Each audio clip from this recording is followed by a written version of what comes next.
Yesu alipoingia pale Yerusalemi, mji mpendwa, wakamkaribisha kwa kishindo kikubwa.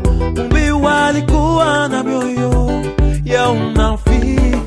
Nakumbuka siku ile Yesu alipoingia pale Yerusalemi, mji mpendwa, wakamkaribisha kwa kishindo kikubwa. Kumbe walikuwa na mioyo ya unafiki. Alipoonyesha mafanikio katika kazi yake ya Injili, viliinuka vikwazo wakitaka kazi yake ikwame kabisa. Waliomtia moyo Yesu wakageuka maadui wake kabisa. Walioimba hosana, hosana, ndio walimuua Golgotha. Jameni, Yesu alilisha watu maelfu, samaki na mikate, wote wakala. Miujiza yote hiyo, wengi hawakufurahishwa, walizingirwa na wivu mioyoni mwao. Jameni, Yesu huyo alilisha watu maelfu, samaki na mikate, wote wakala.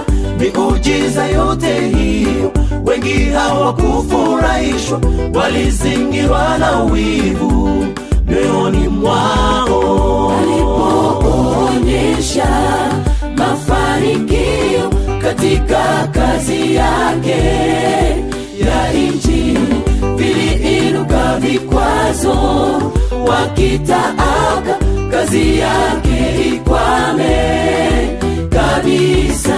Waliomtia moyo Yesu wakageuka maadui wake kabisa. Walioimba hosana, hosana, ndio walimuua Golgotha.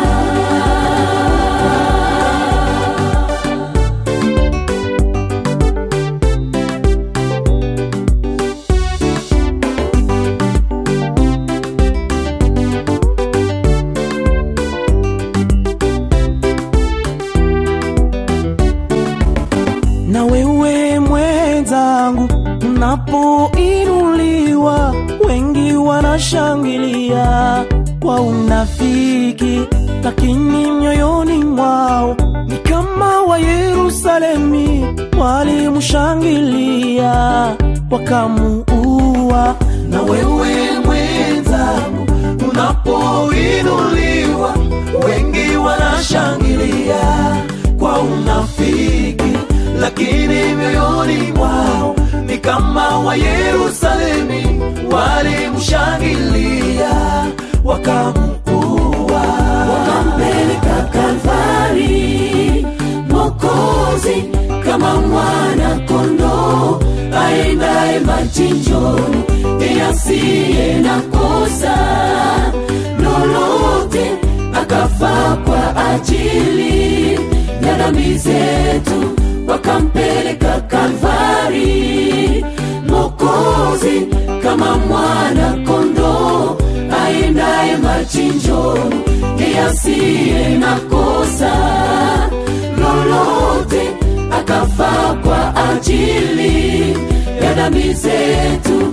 Wakampeleka Kalvari Mwokozi kama mwana kondoo aendaye machinjoni, asiye na kosa lolote, akafa kwa ajili ya dhambi zetu.